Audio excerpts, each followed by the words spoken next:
In today's episode, I'll be speaking with Vlad Vexler, political philosopher, musicologist, and YouTuber. We had the chance to talk about a number of fascinating different topics, including the role of the YouTube algorithm on content creation and the role of social media platforms more broadly, many different aspects of Vlad's fascinating life, and so much more. Vlad ended up being an ever kinder and more intelligent person than I already anticipated him to be, and I hope to get the chance to talk to him not too far into the future. So without further ado, Vlad Vexler. So first and foremost, one of my favorite things about listening to somebody on a podcast is hearing more about the individual themselves beyond just the ideas that they are themselves most interested in. And I will have given you a more formal introduction leading into this, and am quite familiar with your background just from following your channels for the last several months. But of course, I think it's nice to just begin if you could provide a bit of a personal and professional background about yourself. I'm a political philosopher with an unusual biography because I've been sick a lot of my life, which means that the timeliness of all of my projects is a bit out of sync. I'm a big believer in timing a life, as it were. You need to get lucky for that, I think. But there are some human practices, not all of them, in which you sort of tend to arrive by the age of 60 or 70 at really being able to practice them well. I often come across this in the music world, where people really arrive when they're 60 or 70, sometimes even 80. Non-instrumentalist musicians, conductors, for example, in classical music, who don't need that real physical fitness, often get good in their early 80s, which is absolutely extraordinary. And some philosophers get good really young, but in moral philosophy, we tend to need to get old to really know what we're doing. And so that's something that makes me patient, even though I have come across profound and contingent delays in my life. For a couple of years of my life, I was unable to talk or to walk. And certainly in the Western world, in this century, that's an unusual level, I think, of, if you like, contingency and bad luck, because we're used to leading relatively safe lives for the most part. And the majority of my work off YouTube is in political and moral philosophy. I'm writing a book about political freedom at the moment, terribly slowly. And recently, I would say in the last 6 months or so, I have begun developing myself a little bit as a public intellectual. And that means putting on a very different hat to the hat of an intellectual. And the difference for me is in part that when you're a public intellectual, the audience comes first, not the ideas. And that's still an exploration. So I find myself a kind of early middle-aged intellectual and an infant public intellectual. And that's an interesting kind of thing to square. And I'm learning a great deal from it. I'm learning a great deal from the community that I've built on YouTube. And I kind of am maybe 11 or 12 years old as a public intellectual. And, I'm 41 in real life. By the time I'm 50, I hope to be a 16, 17-year-old public intellectual. Yeah, I think that's a very healthy perspective. And I think you could give yourself a little bit more credit. Maybe you'll be in the mid-20s by that point with how quickly everything's been exploding for you the last several months. That would be fast. Sure. So was this transition into becoming a content creator something you had really aspired to for a while? Or because I've seen you have an archive of, I think it's about 2 or 3 years of regularly producing content. And then it seems over the last several months is when you've really, put your nose to the grindstone. It's very clear for me because it was in about December, January, just at the end of 2021, beginning of 2022, when I began to think intentionally about sharing videos and video essays online. Up until then, I wasn't really doing it with great intentionality. I was press and record, chatting about something that come to mind. And that's, I think, not intentional enough for one to call oneself a public intellectual. And moreover, it doesn't work in our social media environment. I had a chat yesterday with somebody who is a new creator on YouTube, again, to support a small channel. And he had done about 20 or 30 interviews with people about Russian politics, basically. And a portion of these people were famous, or at least famous within that niche, and that his channel had no views at all. Wow. I think it'll grow. But this just shows how difficult it is to develop yourself on this platform, and how you need to be, on the one hand, in a position where you're not going to lose your rudder over time, but also in a position where you appreciate what the algorithm is like and work with it rather than working against it. So this kind of more intentional approach, I think, is something I developed before the war, and I think my first video that was done with this level of intentionality was a video done just before the war started. And you can begin to see, even though I'm still learning, you can begin to see the difference. Yeah, no, the effect is certainly dramatic. The difficulty, I suppose, comes into play when, of course, these are ideas that are quite personal to you, and I'm sure you're happy to be making content about. But I guess there's some sort of trade-off in terms of perhaps you're not speaking about the thing you would put at the very top of your list of priorities at the expense of leaning into the algorithm to a healthy extent. I think that that's not true, actually.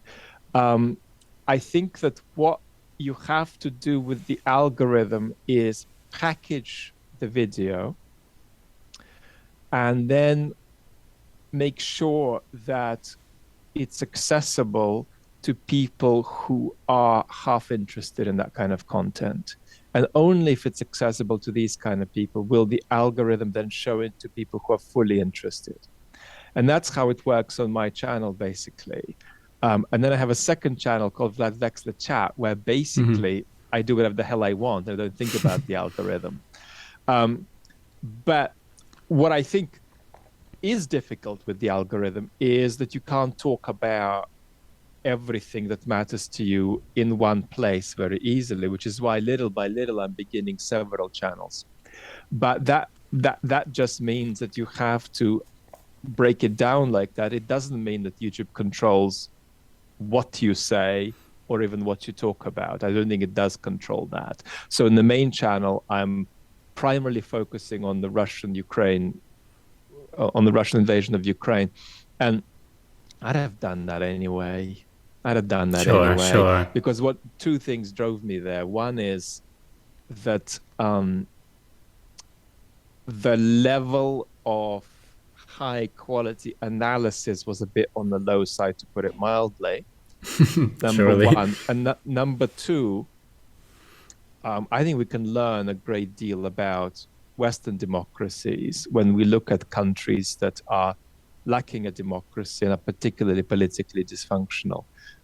So I think that what this algorithm forces you into is packaging your content in a certain way, putting a title and a thumbnail on the video. And then if you want it to be shown to quite a few people, making the video accessible enough to people who are sort of half in. And only that way will people who are all in then be shown that content. And that's the reality of this app. And if you want to question that, I suppose, then you end up questioning the situation that our public squares are controlled by what I call potato chip companies. And I don't think YouTube has any political legitimacy to decide how many videos about the Russian invasion of Ukraine you should be shown, or to decide what kind of slant they should have. Because I think these are things that are quite central to what makes our democracy survive or disintegrate. And we need a little bit more democratic oversight, in my opinion, over these kinds of things over the algorithms. Indeed, we don't have that at the moment. At the moment, it's a potato chip company, often innocently making various kinds of decisions. I mean, what you find increasingly is that these social media companies are themselves a bit scared of the role that they've found themselves in. Well, we're not meant to do that. We're not meant to decide, the texture of our political cultures. That's not our job, but that's where they found themselves. So it's all interesting, and you have to keep making these meta comments about what you're doing, because what you're doing is in this bizarre public space. Yeah, no, surely. And I guess, I mean, you likely have a more, not only intentional, but I think you've probably reflected on all of this far more than many people. And I think you're obviously one instance of somebody who isn't letting purely what the algorithm is going to favor dictate their content, although there are certainly some people who that is really their only guiding principle, I would say. Whether that's the majority or what proportion of people are behaving that way, it's purely speculative. But I'm a pessimist about this, I'm afraid to say. So I don't think most people come into it. So let's put aside lots of wonderful sort of educational channels that talk about areas where, quite frankly, either the algorithm isn't going to problematize their content, or even if it affects their content significantly, that's not going to create a problem for us if it's a cake baking channel. It's not a crisis if they're over focusing on carrot cake recipes. But if there's a channel that talks about public health and talks about how people should approach the pandemic, that quite certainly is in a very different category. And I'm afraid to say what I find there is that the majority of content creators genuinely set out to be independent, but succumb. And I think it's really hard to appreciate how strong that pull is, the pull of algorithm-mediated audience capture. It's really powerful, to the point that I don't think it's enough to say, come on, don't be a crook and fall into this. Sure. Because actually a lot of people who are sincere end up falling into it when they reach 100,000 subscribers and more. And it's quite an interesting kind of mechanism. And I am, for very weird reasons, highly confident that I'm going to be immune from it. But knowing just how much it takes to be immune from it makes me pessimistic about a lot of other people passing that test for talking about politics. And one of the things that happens that's really difficult to resist is a kind of clamping to the board. In other words, if you start a channel with a great deal of political commentary and you believe A and B, the algorithm will want you to also believe C and D. And you'll try going with A and B without C and D for a while, but everything will push you in the direction of subtly adopting C and D in the most imperceptible way, like water coming to the boil very, very slowly. You never really know when it crosses any of these major thresholds. And I do think that monetary incentives play a role, but I don't think that's actually the driving factor. I think that it's audience capture itself and how the algorithm, as it were, pressurizes you. So, for example, monetization is turned off at the moment on my channels completely. I'm not saying that's a permanent situation, but it just was easier for me that way. And despite that, I can see, if I look around the back of YouTube, where if I didn't have a great deal of stability and a great deal of intellectual stability apart from my public intellectual presentation, I can see how it could subtly begin to be pulled. I mean, put it this way, my channel is infinitesimally small. It's got 50 or 60,000 subscribers, and on a good month, a repeat audience of up to 100,000 people. These are people who keep returning. I know exactly how to get that channel to 500,000 subscribers very quickly without lying. Mm-hmm. It just means picking particular topics.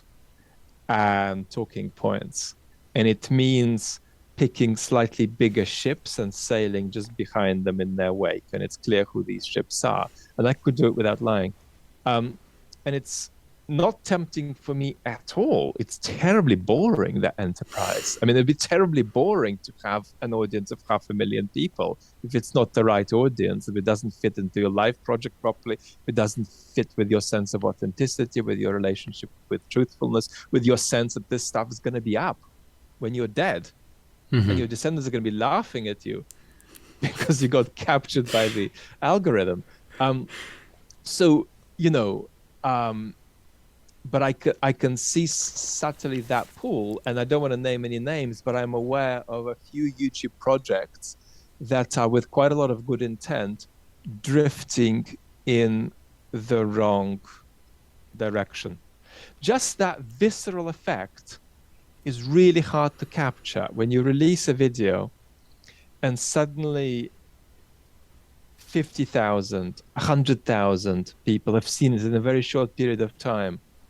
It's very difficult for most humans to say, you know what? Let me do something that's going to be seen by 20 times fewer people because it's really important to go there now. You can do that 2 or 3 times, but when you regularly release videos, you just begin to, it's just a millimeter at a time. You're not really moving. I mean, am I moving anyway? I'm not moving. Yeah, and absolutely. And then when you check in a year later, you've moved the whole meter. And it's palpable that there's been movement. But if you go from video to video, it doesn't look like there's movement.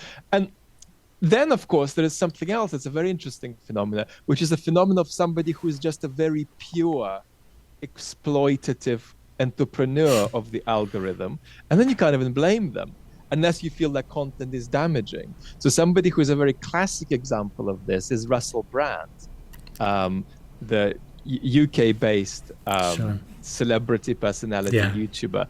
And Russell is a kind of utterly transparent, somewhat toxic narcissist who is entrepreneurially riding the waves of the algorithm. And I mean, his content is damaging, in my view, but he's likable in the sense that he's so transparent. And that's in a way beyond criticism almost, because it's like criticizing, Russell for doing this is like criticizing a surfer for surfing waves. Absolutely. So absolutely. Then there is also this sort of thing when people have just transparently, well, they wouldn't admit to it, but effectively what they're doing is just transparently submitting to the kind of the currents of public opinion mediated by the application and by the algorithm. Sorry, Russell. Sure. Not watching. Yeah, I would be flattered if he was, I suppose, but I would levy the same criticism toward him.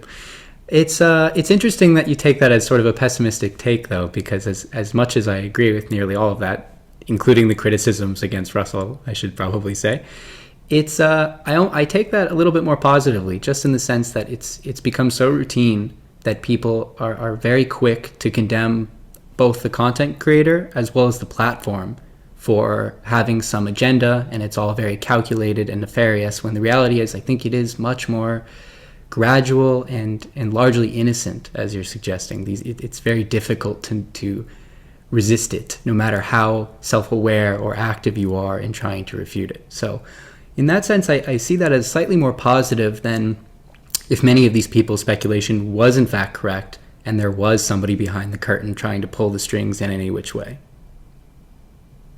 I think when you end up in the wrong place, though, you should know that. And you only don't because you're a bit in denial. What I think you do miss is this sort of gradual drift that you might be, a victim of. And then there is something else that comes up, and that, of course, that you never know when your channel might get shut down and for what reason. And I know people who have lost their channels on YouTube for unintelligible reasons. And I know that as a political content creator, that's unlikely to happen to me because I express some kind of view that's not allowed by the app, but it's more likely to happen to me unintentionally. I mean, for example, if YouTube decide that they are going to take a very negative views of channels that show the symbol Z that the Russians have now been using for their war, um, well, I did a video that spent several minutes talking about that symbol and showing it. And I got a strike and a violation on a different platform just for this content where I said, Wow. I wasn't even saying, I wasn't even neutral about it. I was condemning that symbol. I was saying that that in part it stands for some kind of liberatory invitation to be impressed with oneself while doing ghastly things. Um, there's no reason why YouTube shouldn't, for instance, take down a video like that and then find that if a channel has made several videos with that symbol, then it just take that channel down. And the process of appeal is virtually non-existent. It's untransparent. And unless you're a very big content creator, it's very difficult to get round the back to YouTube and say, guys, something has gone wrong here. Because if enough humans look at what's actually happened, there can't possibly be any cause for concern here. So that also is a possibility that sort of hovers over everybody, which creates this bizarre situation that, sitting here from the safety of my apartment in East London, as far as the YouTubing is concerned, I'm a bit like a journalist in an unpredictable, politically unstable environment where you can just get taken down for no reason. And that sounds almost paranoid, but it's not. If you look at the track record and the fact that the app has insufficient resources to scrupulously filter these processes of, whether a channel has genuinely transgressed some policy and it appropriately can be taken down or not, and so on. So it's all a pretty funny mix, and we're going to have to see how these platforms develop over the years to come. And one of the predictions I'm making is that trajectory is going to be one of the 3 or 4 key pillars that decides the health of our democracies over the decade or two to come. Because I think that of all of the forces of democratic decline in our culture today, the state of our public squares is one of them. I think it's one of the 5, maybe even 3 that matter most. Mm-hmm. And how do you feel? What would your prediction be in terms of your optimism or pessimism moving forward? Do you think that these platforms will sort of follow the market and develop the infrastructure so that all of this that remains true today is no longer in the future? Or do you think that there will be a trend further and further, leaning towards the decline, and reaching a place where censorship is just sort of ubiquitous across platforms, and it's something that we get used to and focus on working around rather than expecting it to change? So I don't think the issue is censorship. I don't think the issue is the extent of free speech, contrary to how the debate is typically framed. I think the issue is the source of power. The issue is who controls the extent and who can oversee how the extent is decided. So what I think really matters isn't that more content is allowed on or less content is allowed on. In fact, that's going to depend on which political culture you're in. What Germany is going to want is going to be very different to what the United States wants. Obviously, Sure. These are totally different free speech cultures. In Germany, you're going to much more easily run into what the culture can fairly reasonably agree on as irresponsible speech. In the United States, it's going to have to be grossly irresponsible, almost threaten violence directly to be accepted widely in that culture as being an appropriate speech. But what I think we want everywhere is more transparency. So if the algorithm is doing something and it's significant, naturally, like for instance, deciding what kind of political content you and I get to see, we ought to be able to ask questions about that and get answers. And that, I think, may change and improve, because there's going to be a political will for this. And that's even more important than controlling the algorithm, I would say, having oversight. Because it's unacceptable if today I ask, why are you and I being shown 50 Trump videos as opposed to 500 or as opposed to 5, and there is no answer? There has to be an answer. Or Biden videos, or Bernie Sanders video, Yeah, whatever it might be. Green Sure. Party, it doesn't matter. So I think we need a great deal more transparency about how this works. But this is tough because you've got to have some kind of impartial body that is neither the app nor the government, having some kind of oversight of this. And I do think the political will is going to be increasingly there, but this is going to be tough.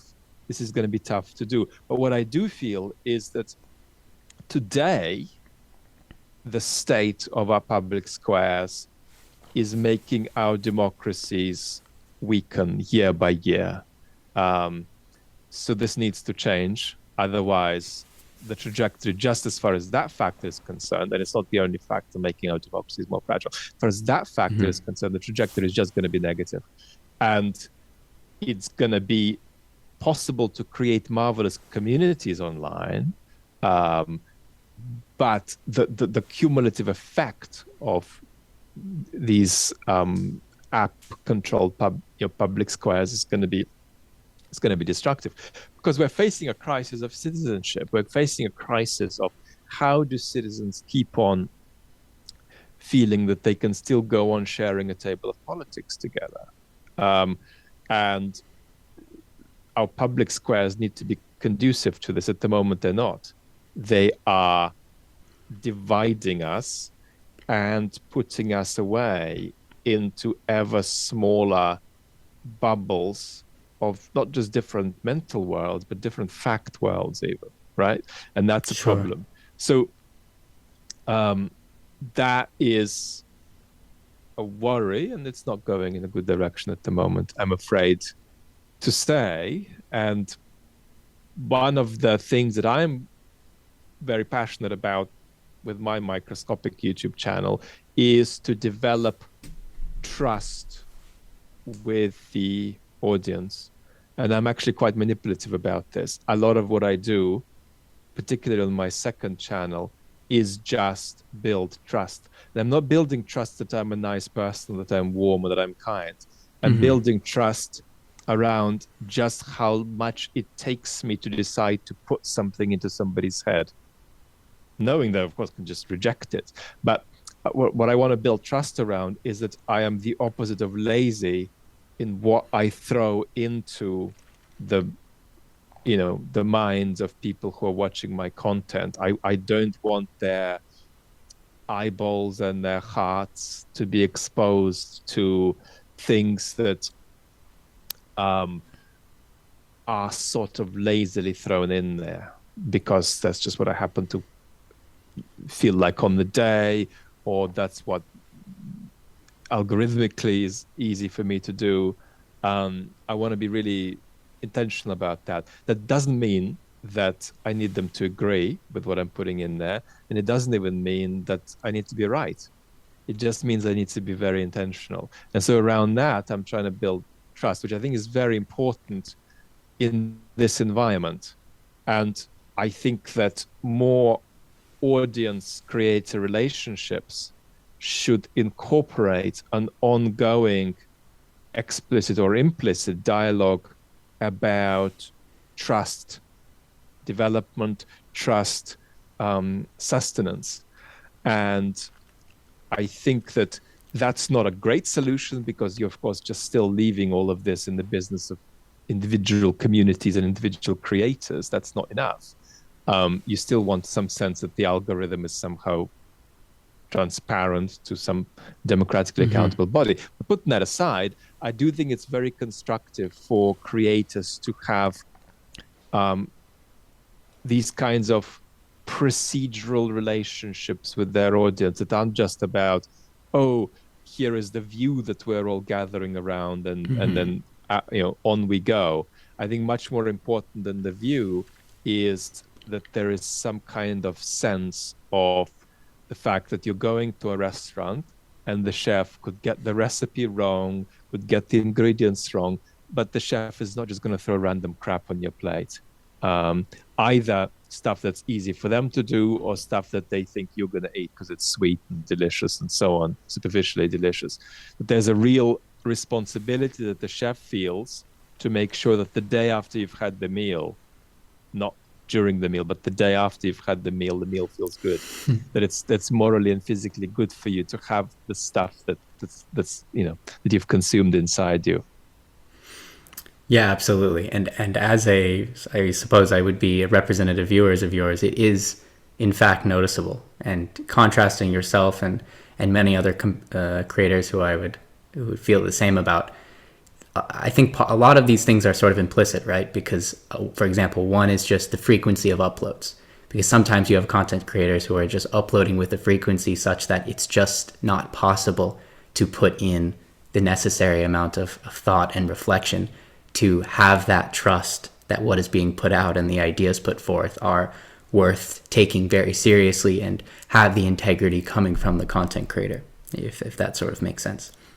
And in terms of the platform side of things, I find it's interesting that a lot of the modes of communication between content creator and viewer that, in my opinion, were excellent, were removed as early as I think it was 2015, 2016. And the example that comes to mind is there used to be the option to have video responses in the comments. And I remember that was quite a common thing, and it was very, very regular that content creators would make dedicated videos responding and essentially having a conversation across their audience from the aggregate of these video responses. And even at the time, it didn't make sense that YouTube had taken these away. And I feel like it's exactly that type of interaction that these platforms are missing for exactly the reasons that you sort of outlined. So tell me a bit about your journey of moving from consumer to creator. Yeah, I mean, I've thrown my hand into content creation a number of times, going back to essentially early high school. I ran a small YouTube channel dedicated to doing some chemistry experiments, which was chemistry is now my background. I've just completed my master's degree earlier this year. And when I was sort of getting into science in a more meaningful and substantial way, I started doing chemistry reactions and explaining the reactions and drawing parallels to applications in the real world. And that was sort of my first real exposure to content creation. And I've done a number of things since, both with video production and written content. And I am on YouTube incessantly, and I'm just a big consumer of content across many different subjects and disciplines, and for many years now. And not only is it just something I've wanted to do purely for enjoyment, I just find the entire process fun, from the preparation to the production to the eventual interaction and so on. But I feel that if I were to sort of hone my ability to execute on things like what we're doing right now and get my thoughts in order and put aside the anxiety of the whole thing, that I feel that I would have something to offer or sort of engage people just like yourself to talk about a number of things. What's the anxiety about? It's actually quite difficult to say. It's not founded in anything rational.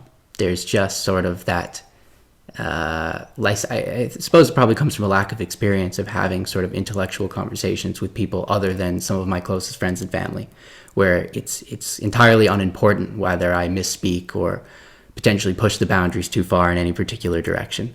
But, in a format like this, and especially expecting it to be published, and, I have no delusions about how many people might end up watching this video, but I think the healthiest way and the most reasonable way in general to approach it is produce content as if you're going to get the ideal response and have as many people watching as you could ever hope. So I think it's the over intentionality of speaking in these formats that makes me sort of get hung up on my words and my ideas and produces some anxiety. Yeah, I think, I don't share the anxiety, but I think, Well, I envy you for that, for sure. I think that, one thing that's really helpful is, of course, just action and practice. But the other thing that's helpful is just externality, just focusing on what it is that you're trying to contribute and why it might matter. And that very quickly dissolves you of the kind of less healthy forms of self-consciousness. I mean, what drives me, and sadly I don't make enough videos because of the limited time I have and the health condition I'm living with, but it is this sense that there's different things that at least my community, insofar as I can intuit what they're like and what they're feeling, and I can, because I interact with about a couple of hundred of them regularly in the comments section. I think about what they're feeling, and I think about what they are not just wishing to understand better or to explore more, but what their concerns are, what their anxieties are, what their uncertainties are, and what their needs are. And that, I think, is quite a helpful way to feel less caught up. And then, of course, what happens is you begin to develop a community. They don't care. Like if I just turned on the camera and I sat there, and I often do, sit there and I lose my trail of thought. And it's part of my health condition that I have quite a bit of brain inflammation, so I regularly lose my trail of thought. I did an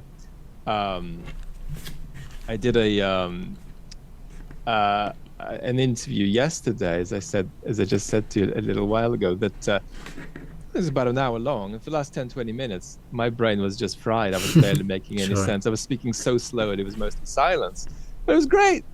Yeah. It's true. It's true. So I think also,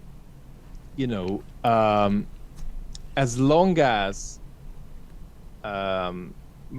we are authentic, it's shocking how much, with enough communication, intent trumps execution.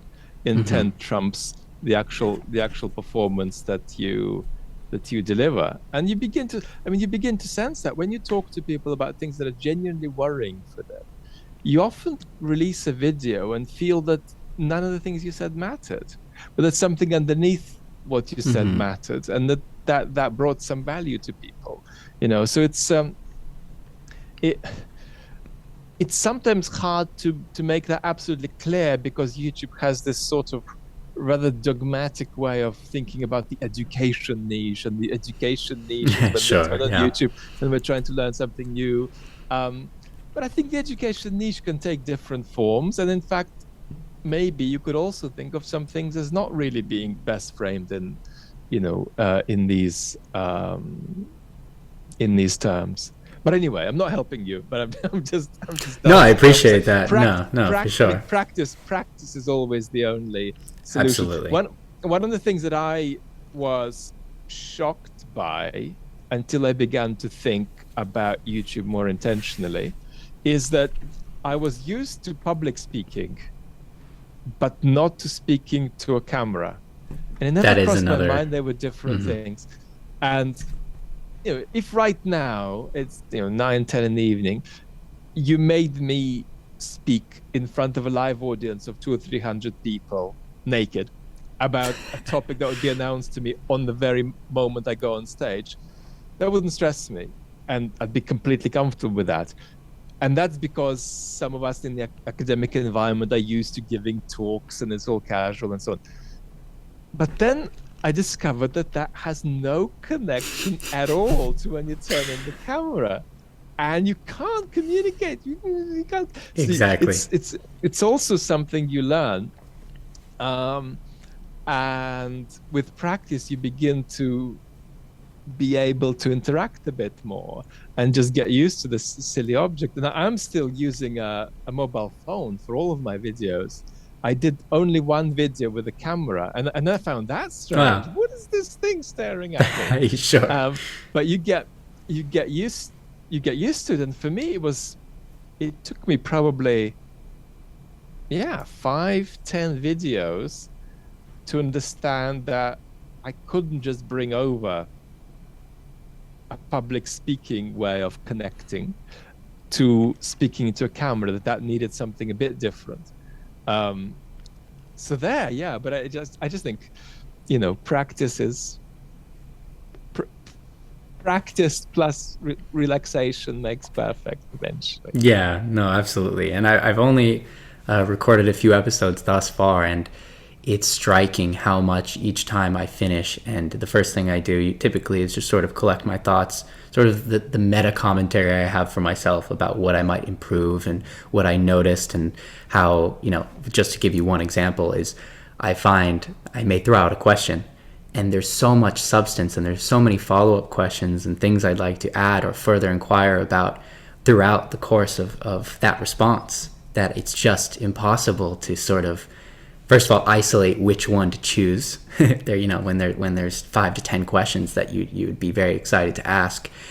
Just sort of the entire, how to manage the flow, how to keep my thoughts in order in situ during these sorts of conversations. It's all of these sorts of considerations that every time I record an episode, I find myself feeling much better about going into the next one.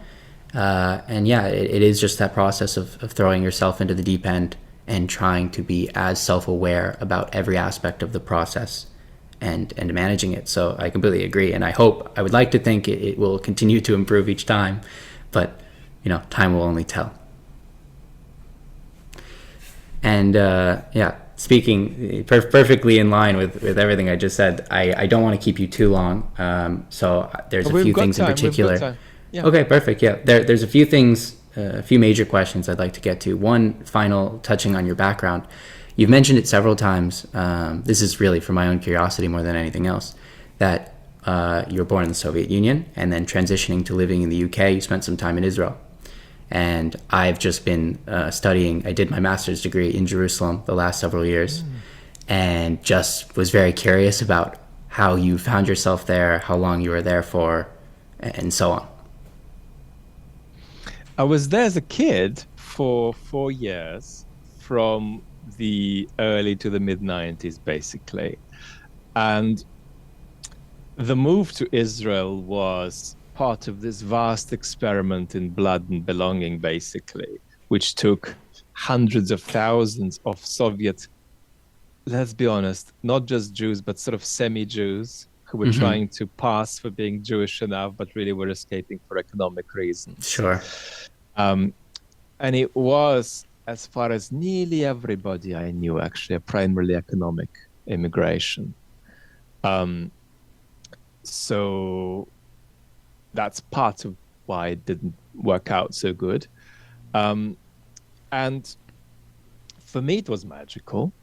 It was my first taste of, a colorful capitalist society.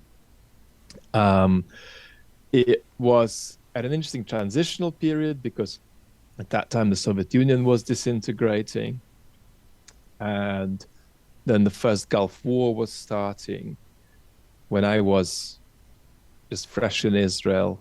And of course, and I have an Iraqi friend who was in Iraq at that time, and of course it was a totally different experience. In Israel, the first Gulf War was just like watching a computer game. I heard a few explosions. I was standing by the window looking at, trying to see if I could catch a glimpse of a Scud, which is this ancient ballistic missile that Iraq was firing, and they were being intercepted by the Patriot surface-to-air missile system, which was based right outside the place I was staying. So you'd often hear that going off before the air raid sirens went off. And once I saw an explosion in the sky and the window cracked. And the local shopping mall got blown up. But basically, there were Wow. no casualties. And broadly speaking, it was like a kid watching a computer game. So totally the opposite of of a visceral and genuine experience of a Sure. war, which would have been the experience on the other side. Um, so that. Um, and Hebrew became my preferred language. When I came to the UK in the mid 90s, for the first year or two, I preferred to speak Hebrew over Russian and English. Wow. Um, Even though I never felt Jewish. I'm 50.5% Ashkenazi Jew Well, genetically. we are Um, identical in many of these regards. I'm in this very so similar boat. but that's because both my parents are half Jewish, so my mother is not fully Jewish. So that doesn't get me over the line, but it got me over the Sure. line as far as the immigration went. Um, and it was a very magical experience for me as well. I spent a year, even as a kid, I was wholly secular in an ultra Orthodox school. Oh My wow. parents sent me to because basically I think the maths was better there. Um, but I prayed probably an hour and a half a day for a year, Wow. and I learned quite a bit about that world and the somewhat radical politics of it. And it was a school with a really strong sense of community, but also with quite a bit of corporal punishments. It was strict. And it it taught me, I think, about this sense of intoxicating precarity that you can feel when you're in Israel that is actually appealing to kids, more appealing to kids if you're really into the whole narrative, if you are more religious. But I think Mm-hmm. it even captures secular kids. So I don't know what you think about this, but I think that there's a tendency to say, well, Israelis just look like sort of a blend of something American and Mediterranean. Mm-hmm. When you dig a bit more, there is this sense of um, mm, almost, I would say, pleasant paranoia that becomes quite attractive and indeed is attractive at a young age. And you can't blame it, if you're having lessons in bomb shelters, it's exciting to think about, uh, you know, 12-year-old kids having crushes on each other in bomb shelters and so on. So but I think that taught me, and I bought into it. I was a little bit drunk on that stuff as a sort of 10, 11-year-old. Um, I would cry when I would listen to rebroadcasts of the Declaration of Independence of Mm-hmm. 1848.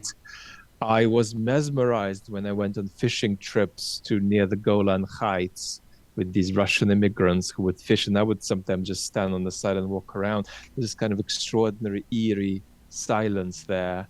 And then this sort of discarded machinery, which, if you were a geek about military technology, which then I was, Sure. you could date it. You could say that's from 1974, that's from 1967. There are these, so this sort of somewhat electric and somewhat paranoid sense of history that you buy into, and I bought into as a kid. And that was one of the interesting things I learned there. But of course, I was also melancholy that in the end, this immigration didn't work out for anybody. Broadly speaking, the Russians so Mm-hmm. often weren't happy, the Israelis weren't happy to be flooded like that. And the Russian immigration swung Israel further to the right because that's where Russians tended to vote. So it's a kind of intensification of the catastrophe for Palestinians. So, but it Yeah. was, it was, for me, it was an entirely magical experience. But then I haven't gone back. I haven't Wow. been to Israel since 1994. Wow. And do you have citizenship still, or did you at any point get the I citizenship? I had the citizenship. I gave it up when I got British citizenship, Mhm. even though I don't think you would get conscripted if you're not living in the country. But I just gave just Yeah, gave it just up in anyway. case. Yeah, sure. So yeah, I don't have Israeli citizenship, and I never had Russian citizenship because I think you need to be a teenager to get a Oh, really? Wow. passport in the Soviet Union. I was too young when I left. So technically speaking, I was never a yeah, I Wow. never had a Soviet passport. So the only passport I've got now is British, and then the only one I had was Israeli before. Yeah, it's But fascinating. does this resonate in any way with you? What I I've said about definitely Israel? have. So, just to give you a little bit of context, I had never visited Israel. Just half of my family, my mom's side, for which, in Israel matters quite a bit, is Jewish, but I'm entirely secular. I've been raised secular. I've remained secular. So, my first sort of foray into Israel was upon meeting my girlfriend, who is Israeli, which is what led me over to pursuing my master's degree over there. So I just Amazing. sort of Okay. jumped right into it. And point being, I had my exposure and was able to pick up on a lot of the things that you're speaking on. I think later in life makes it a little less intoxicating, and I'm more aware Yeah. from the outset a lot of the things that led to, I guess, the disillusionment that it sounds that you went through a little bit later on before, while moving to the UK. Being aware of a lot of the negative facets of the country from the beginning, I think, prevented me from ever feeling as much of the romantic side of things. But absolutely, I know exactly what you're speaking of, especially in terms of the appeal of the precariousness of living there.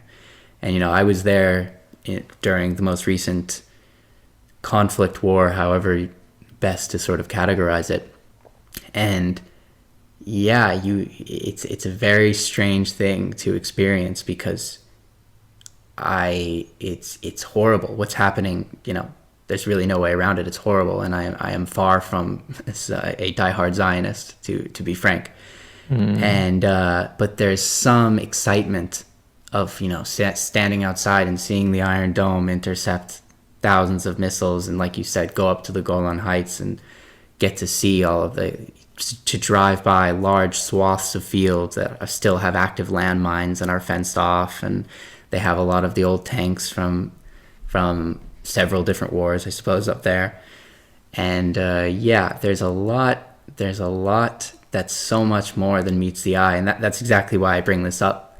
Is I was surprised upon learning this, that you hadn't released content one way or the other, sort of in relation to whether it's the conflict, the Israel-Palestinian conflict itself, or some of these more introspective thoughts that you might have had while living there. And successively, my question is, do you plan to? Because there is a lot that is in the realm of political and moral philosophy that I think could be potentially very interesting. Yeah, I do. I think that some of the best critics of Israel, interestingly enough, are Israelis. Absolutely. There's just not that many of them. Um, I also tend to like something that one of my great colleagues, the philosopher Alistair McIntyre, likes to say, because when Alistair is asked in public to speak on the Israeli-Palestinian issue, he often says, when I speak of this issue, I only speak of it. I'm not going to mention it unless that's all I'm going to talk about. Fair, fair. So I tend to buy into that.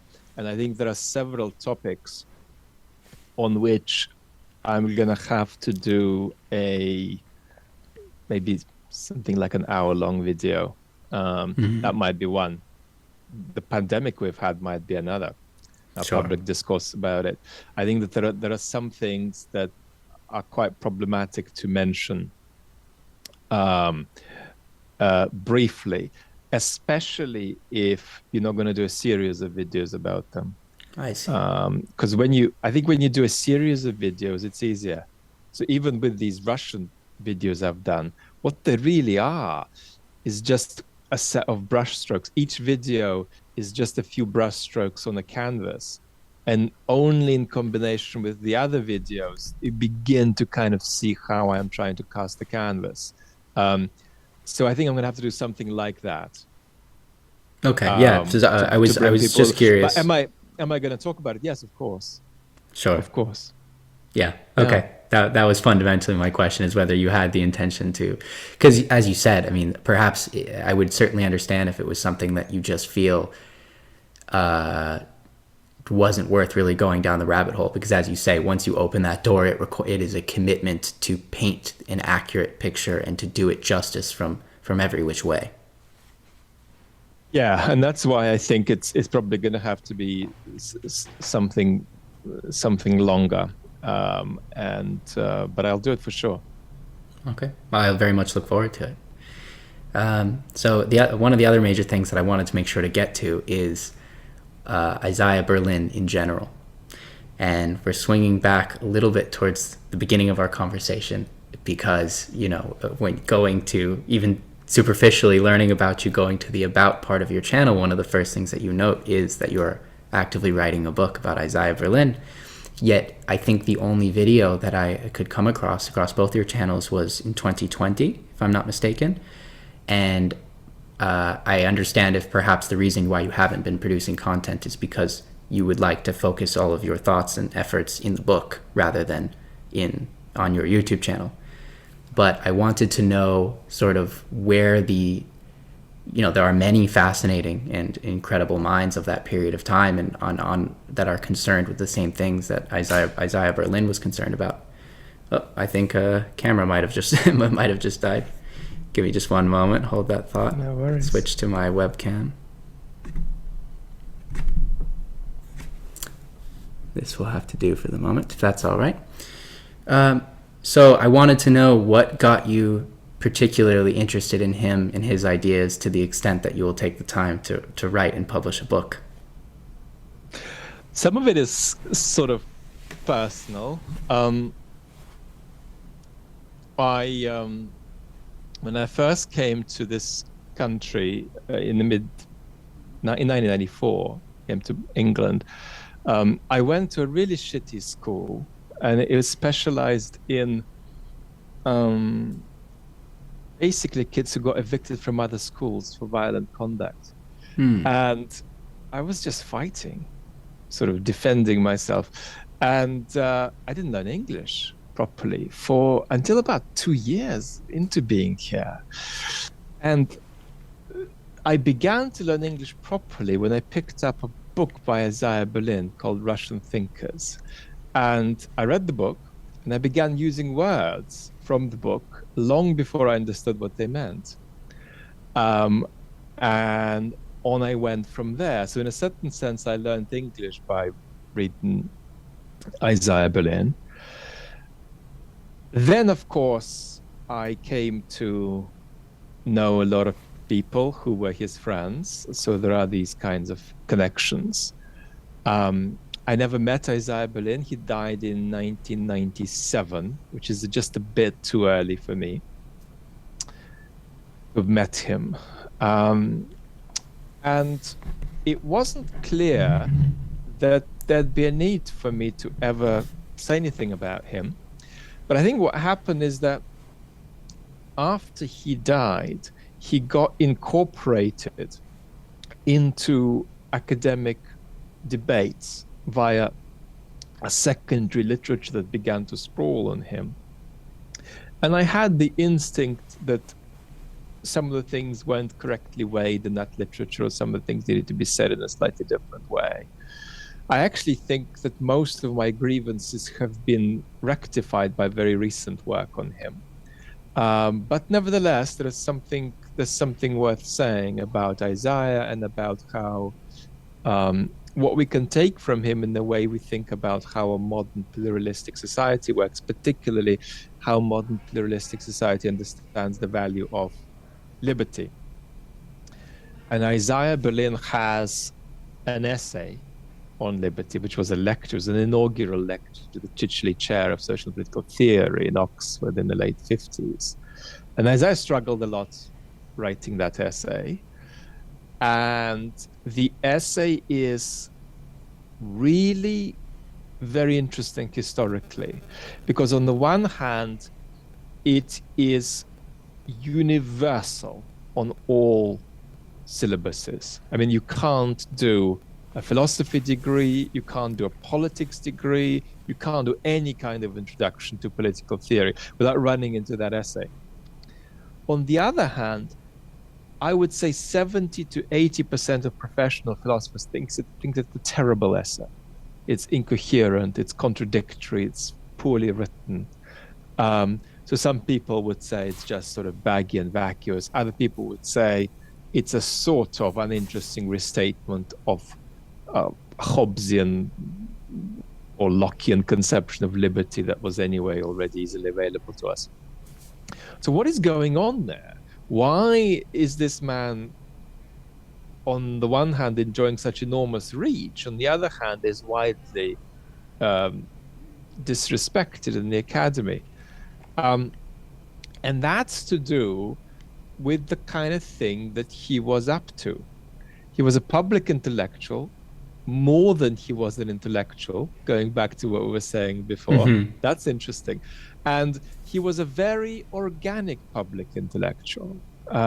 He wasn't an organic man in every way. He was very free in some ways, but also had a huge superego. He was enormously self-conscious and insecure in many ways. But he was a very organic public intellectual, such that I would say he was a public intellectual of genius. But if it came to asking him exactly in what way his public intellectual genius worked, to that extent his genius would dry up. He wouldn't be able to say.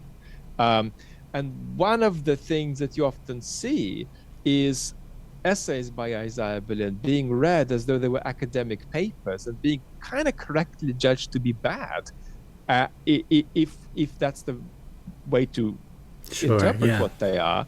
But they're not that.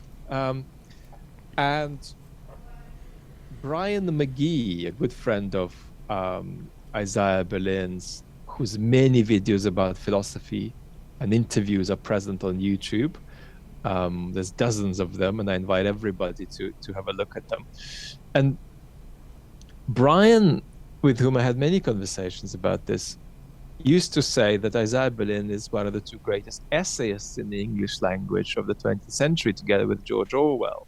And that's, I think, a much more healthy direction in which to take all of this, rather than see Berlin as basically writing academic papers that should stand up to the standards of internal coherence and so on that we expect from academic papers.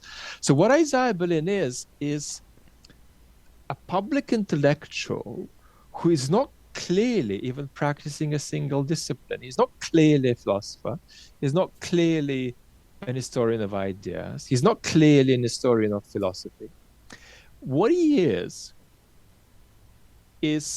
something like a man who recreated some of the intellectual history of the West and some of the cultural history of the West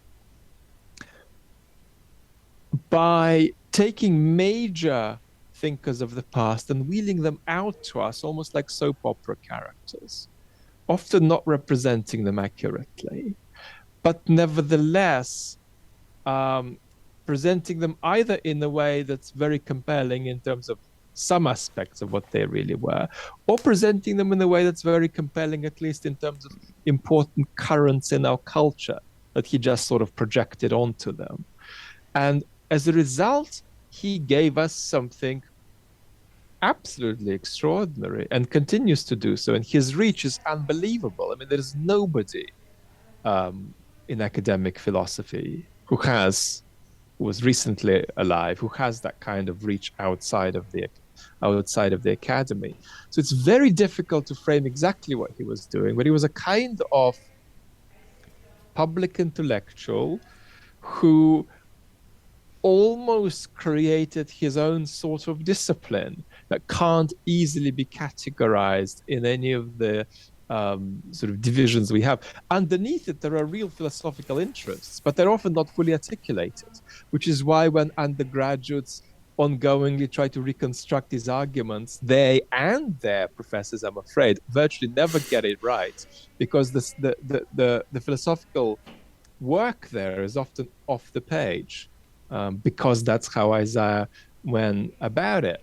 Um, so that's a little bit about how I got into it, what he was up to, what his importance is, and why I think it might still be worth saying something um, about him. I think, in a way, in an ideal world, we would let him speak for himself through the extraordinary work that Henry Hardy did to bring Isaiah out into the world. Isaiah would not be Isaiah without what Henry did for him. But nevertheless, we do have a bit of a secondary literature about Berlin. And I think that there's still some things to be said in that direction that are helpful, um, and maybe corrective, if not necessarily essential. So it's a kind of a lovely dance and a love I have with Isaiah that I'm not gonna pursue beyond just this limited project. I don't intend to write anything about Berlin, as it were, for the rest of my life beyond this, partly because he speaks so beautifully, I think, um, for himself. Does that answer your question? Yeah, absolutely. I find it interesting because, from my understanding, he was somebody who didn't want. He stopped publishing quite early on. Is it not correct? I'm surprised that people even go to try to analyze his work as if it was a formal academic publication, because that was explicitly not his intention. I don't think that's right, because he didn't have a clear intention that was conscious about exactly what his writing was about. And that's part of the source of his insecurity about his work. It's that I actually do think it works beautifully, and it has its own category, if you like, that it creates for itself. But Isaiah himself could never give a very good account of it. And that's why I'm resistant to say that he knew exactly what he was doing I stylistically, see. consciously, and then just did that. I actually think that um, Isaiah is rather blind, and not in a bad way, when it comes to articulating exactly what it was that he was engaged in. So Isaiah wasn't fully articulate, for example, about the extent to which he was or wasn't doing academic philosophy. He knew there are certain ways in which he wasn't doing it, but he wasn't completely clear about where these boundaries were. And part of the insecurity he felt was that he didn't have that kind of clear account. But I actually think many people who love him do, and they feel comfortable about this this niche he created for himself. Because in the end, um, it it doesn't matter if something doesn't pass certain standards of systematicity, if the quality of philosophical culture behind it is correct. And this is a distinction that Isaiah Berlin's great friend Avishai Margalit often makes, the beautiful Israeli philosopher. And Avishai says, there is philosophy that makes sense, then there's philosophy that centers on sensibility. And what Isaiah got absolutely right was sensibility. And if things are a little bit wonky here and there around the sense, as it were, of it, then we can just ride with that and realize that it's not superficial. There's real stuff under the surface, even though not everything is perfectly systematically coherent, as it would be if this was a really well-written set of academic papers. Somebody privately, was an important figure in the philosophy world in Oxford, once said that Isaiah Berlin was incapable of systematic thought. And I actually think, depending on how you take that, that might be true. That doesn't stop him from being a great thinker. Sure, sure. Yeah, I must admit I was only vaguely familiar before preparing for this conversation, and I very quickly went down the rabbit hole because there's just so he really is a quite a diverse character, and even more superficial aspects about his life. I saw that he was a direct descendant of the founder of Hasidism, like Hasidic Judaism, and his early life in Riga is fascinating, and I will definitely follow a lot of the breadcrumbs you've dropped in terms of the secondary work on him. But I'll move on to one final topic that I wanted to make sure to get to you which is the musicology part of your career, because that's another thing that's touched on more sparsely, at least in the recent record on your channel. And I'll start off with a more specific question, which is there any strong relation between your neurological condition and your interest in musicology? Is that related to the treatment and management of the condition, or are these largely independent? Completely independent. But of course, the beauty of music was a part of what made my life still immensely fulfilling when I couldn't talk or read or walk. And of course, by extension, I couldn't listen to music either, because I listen, and I didn't have the cognitive. I mean, listening to music for me is more demanding than speaking. So I think there was a period where I left Bach scores open around me when I was too ill to read anything. And not too ill to read because I didn't have the energy or I was in too much pain. Too ill to read in the sense that I cognitively couldn't read and comprehend a sentence or two or scores. But I had the wherewithal to put these beautiful objects around me that I knew made sense to me before and would make sense to me, I hope, in the future. But there's no connection. I had a kind of privileged Soviet musical upbringing, which involved sort of musical initiation from the age of about 3 and regular practice every single day till the family emigrated to Israel, and then circumstances changed and the economic situation was different. There wasn't an instrument that was easily available, so just stopped. And then later, off my own bat, I came back to music, and I found that I had both something I wanted to experience and something I wanted to contribute. And I started developing myself, I would say, as a non-practicing musician. I do believe there is such a thing. As hilarious as that sounds, you can't be a non-practicing philosopher, obviously, but you can be a non-practicing musician. I mean, let's take an example. Imagine that you are a classical record producer who works very closely with performers on recordings. And you would discuss with them for 10 minutes, let's say, how to weigh a particular chord in a recording. And you quite certainly can spend 10, 20 minutes talking about how to distribute the weight between 3 fingers on a keyboard. No doubt about that. Is that person a musician or not? I would argue they're a musician. I would argue that level of involvement with musical process, even if all they did was just listen and engage from the sidelines, I would call that person a musician, often much more of a musician than people who play badly. So I do think there is such a thing. And I was developing myself in that capacity.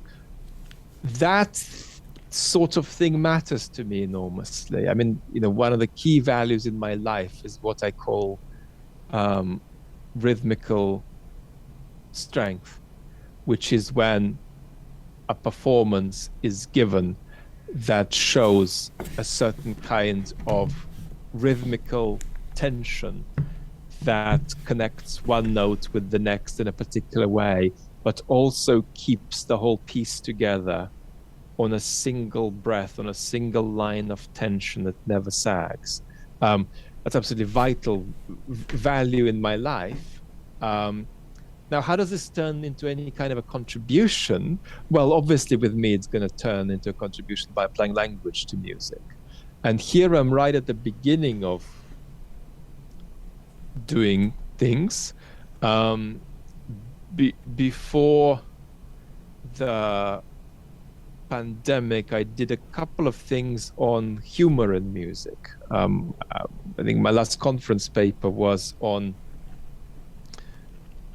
the place of laughter in classical music, like what it would mean to laugh out loud when you listen to classical music, and when that might be appropriate and is appropriate. Yeah, that's fascinating. Pieces, because we're used to thinking that it's an entirely serious enterprise, and we must all be really partially dressed up and sit there reverentially. Well, sometimes, but it just depends on the piece. And some pieces are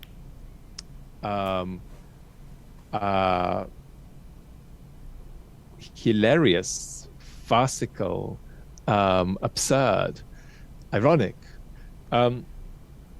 So via the application of language to music, I'm hoping to do something that's not going to be quite in the realm of music criticism, the sort of thing that happens when people go to a concert and write a note, but it's going to be it's going to take the form of basically essays on musical experience, on what it means to take something that was written, let's say in 1777, and reproduce it in sound in 2022. What kind of thing are we doing when we do that? What does it mean to do it well? What are the parameters within which we must do this? Is there some way we can sort of drop the piece as we move it from being on the page to being out there in sound? What does it mean to do this in a way that's faithful to what the composer did? Is such a concept available at all? Where is the piece? Is it in the performance? Is it on the page? Is it in the mind of the composer? Where is it? So all of that, but I'm interested in that very much with a view to physical musical experience, not to philosophical ideas. So funnily enough, I am typically skeptical of projects that bring together philosophy with musicology or music criticism. Not because it's an incoherent enterprise. It's actually perfectly coherent, but it's tricky to do it well. And often with some of these philosophical questions you can ask about music, it's not clear to me they're interesting. I mean, there are philosophers of music, for example, who regularly ask questions like, what is the ontological status of a musical performance of a Beethoven symphony? And I'm not interested in that any more than I'm interested in what is the ontological status of a banana. I mean, there are answers to that, but I mean, what do they add? So I often find that there's a lot of perfectly coherent discussion in music theory that gives true answers to questions that are valid questions. But then we say, well, how is this going to change the life of a performer or the life of a listener? Because that's all we've got, really, with music. We make it or we receive it. And if it's not going to be transformational in either of these two ways, then I'm a bit of a bore, and I'm a bit potentially dismissive. So that's roughly my relationship with music. Almost all of my knowledge is based on classical music, and I think there are very important musical traditions about which I know very little.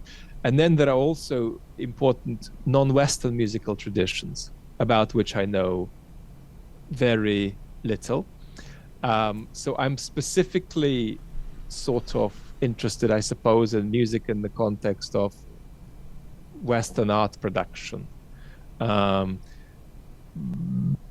but I think that's already more than, I mean, that gives you a lot of really, really great material. And then there are always these kinds of questions. How do we keep connected to these great works? You know, because even if the works remain the same, our musical imagination changes. There's no doubt about that. In other words, if you give exactly the same performance in 1900 as you do in 2100, let's say, it's not going to have exactly the same meaning. The meaning is going to be fairly stable on some parameters, but not completely so. It'll be more stable than with a theatrical performance. You know, an actor going through the same motions 100 years ago will have a slightly different meaning to the actor doing that today. The gap is less with the music, but nevertheless, you can't just play a Mozart symphony today the way you could in 1920. There's going to be a difference because we are a bit different. And so there's always this question, well, there are these extraordinary masterpieces. How does our culture not drift, as it were, too far away from them and stay in a kind of healthy enough orbit such that they remain part of, you know, remain part of our lives, and also how the descendants of these great pieces remain part of our lives. Because one of the things we're really struggling with is how to relate our culture to contemporary classical music that's being written. Because quite frankly, our culture has really got severed from that. Our culture is in touch with contemporary painting, and our culture is in touch with contemporary sculpture, filmmaking, novel writing. But our culture really struggles with contemporary music. So, you know, if you have a performance of the works of Elliott Carter or Pierre Boulez in a major capital city, often you can't fill a big concert hall, even though a lot of these works are really great. And so one of the things is difficult, I think, at the moment is that there has been great classical music written in the past 20, 30 years, but we're struggling to keep our culture connected with that contribution. I mean, some of the, for example, the etudes of Ligeti, which were written in the 80s and 90s, are no worse than some of the important works of Schumann. I think most people will be shocked. Well, classical music, as good as great works from the 19th century, being written in the 80s? What? Where is this stuff? So there's this problem that since the collapse of the tonal system around the First World War, we've had this sort of discontinuity. So this is some of the stuff I'm interested in. Sure. I feel like it's a... Why do you think that is? I mean, do you think... I guess it speaks to the appeal of classical music to many people is, in fact, just the tie to history and that the association that they recognize rather than the inherent interest in the classical music itself. So I think that classical music sort of love works as like an onion. And most people who sort of like classical music but don't love it too much relate to the outer layer of the onion. And these are elements of musical process that are easiest to follow, something like melody, for example, maybe harmony too. But other elements of musical process are harder to follow. They require greater applications of patience, willpower, attention, and so on. And also listening with full concentration. And people who are sort of serious in the classical world are terribly allergic to the idea of listening to classical music while writing or reading and so on. Mm-hmm. We can be very pompous about that. But I think that what happens is that with the music before the collapse of the tonal system, you can get 7 or 8% of it and really enjoy it. Whereas with the music that comes after, you need to get more than 7% of it to enjoy it. And that is one of the obstacles to accessibility. If you look at the phenomena of, let's say, a lot of pop renditions of classical music. Um, Pianists who, for example, pop stars often play music in a way that's, let us say, more commercial and artistically authentic. People like that. Or, for instance, there is the phenomenon of David Helfgott, about whom there was this film made, Australian pianist with enormous health challenges, who is probably shouldn't necessarily be on the platform. But the reason that his non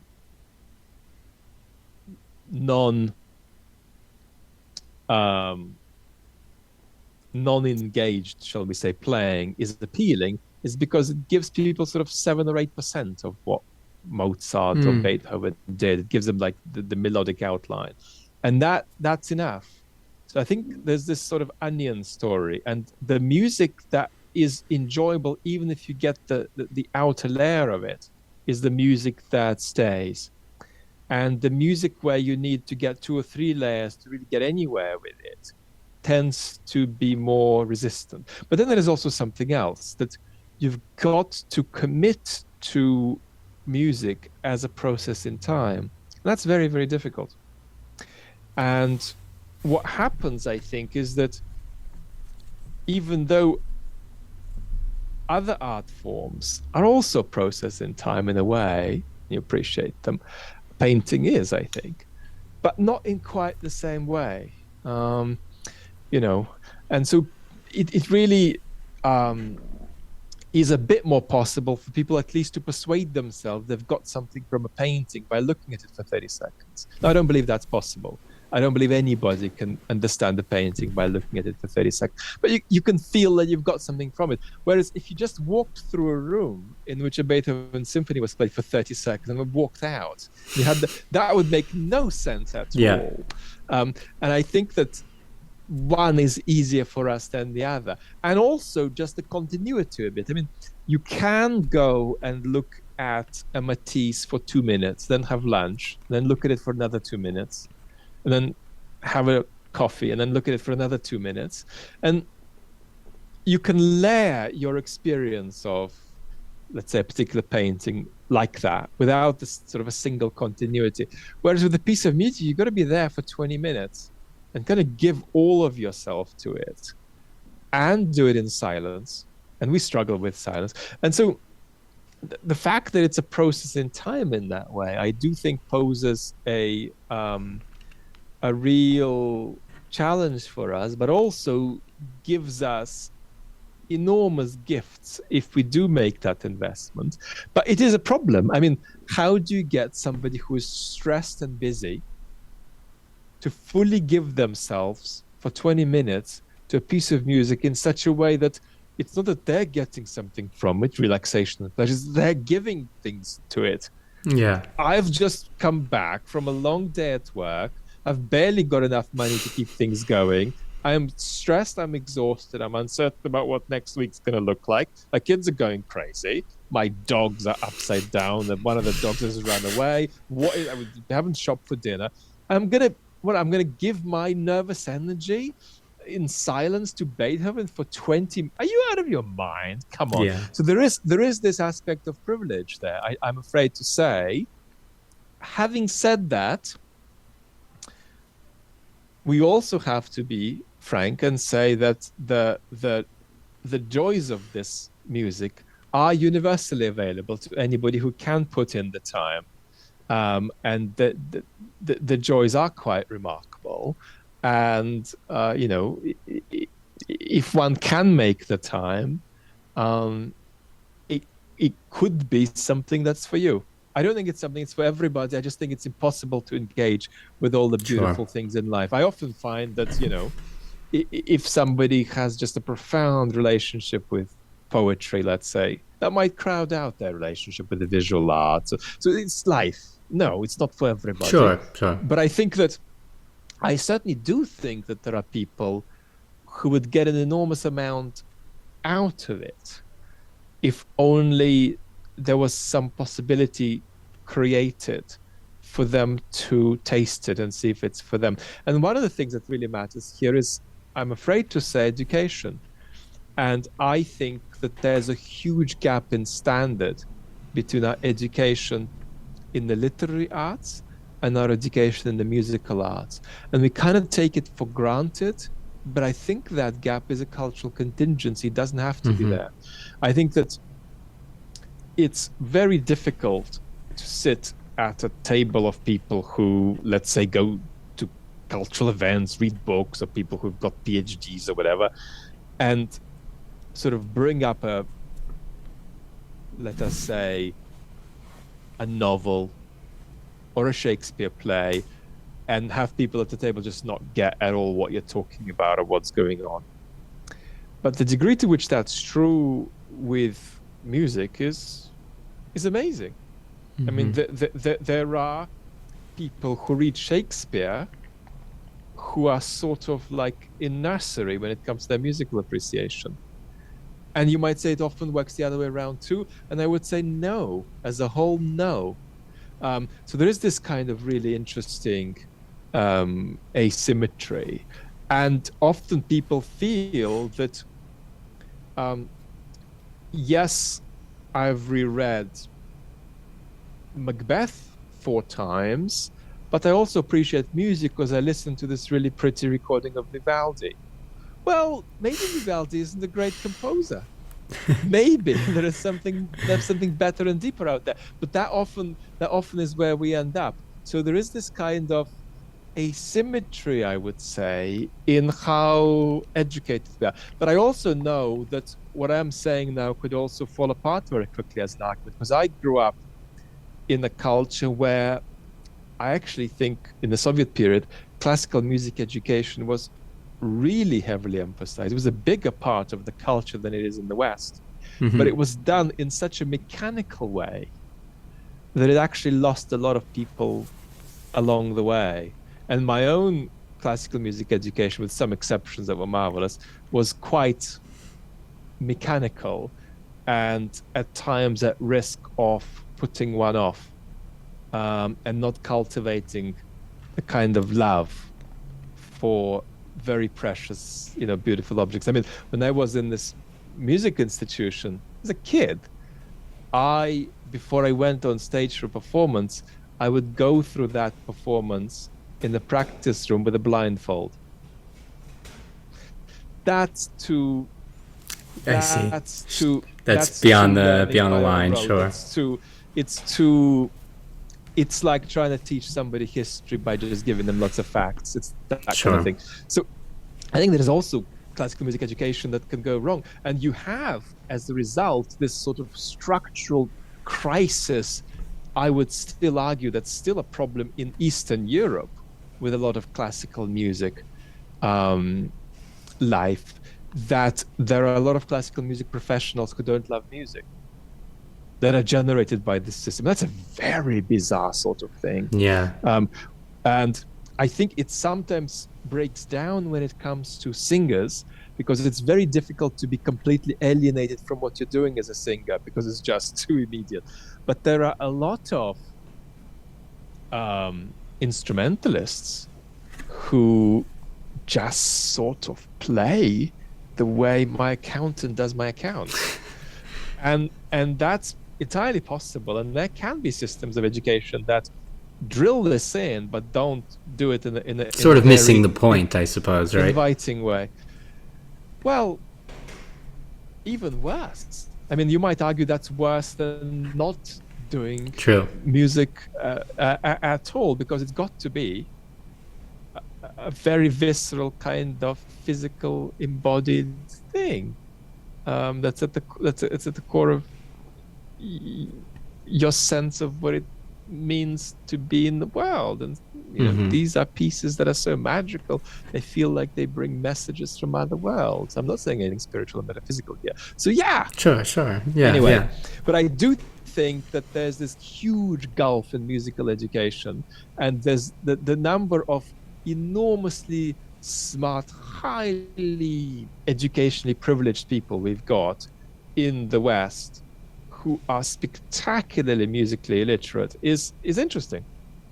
No, absolutely. And frankly, I think I would probably group myself into that. And I, until this moment, don't think I've reflected appropriately on just how, and I've taken for granted how much of an emphasis I think of through my own public education, going through literary works. And, we have a music class where it essentially is banging on the xylophone and being exposed to very superficial sets of music from different periods of time. Yet we go extensively through literary works from across the world from as early as soon as we can start to read. So you're absolutely correct. And one of the marvelous things about music is that you probably can't create a great work of literature by just repeating 3 or 4 words in a row.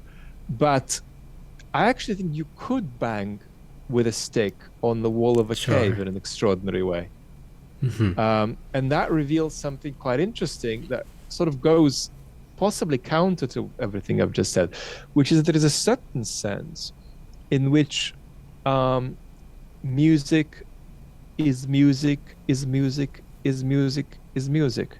That's to say, I can easily envisage a kid banging on a desk with her hands in a way that's more musically interesting than a performance of a Beethoven symphony, if it's a particularly bad performance.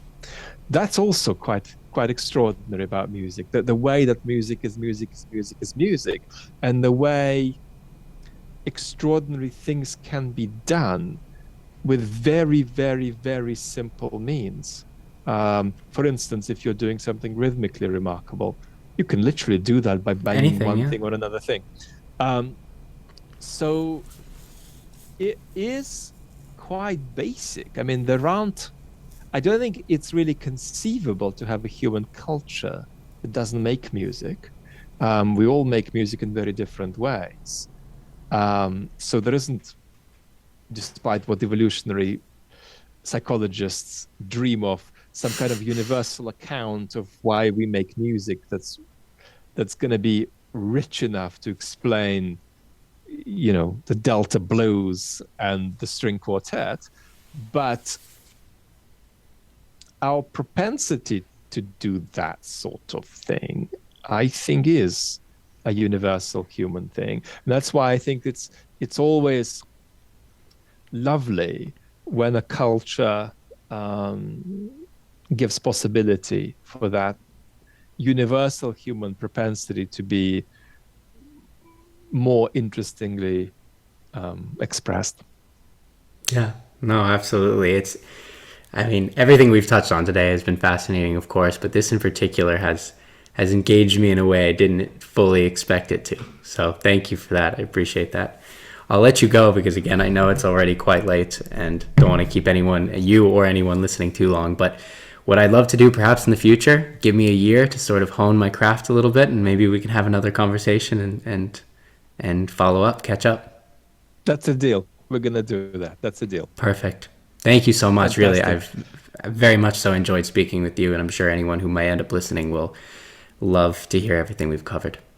My pleasure. I'm going to put our conversation as a community post on my channel, which thank you very much. Hopefully get maybe 1,000 or 2,000 people at least to come over and have a look. That's extremely exciting as far as I'm concerned. So really, thank you. I appreciate that very much.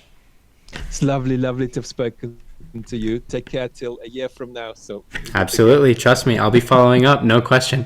And I'll let you know when this is published, of course. No worries. Take good care. Thank you again. Night. Bye. Good night.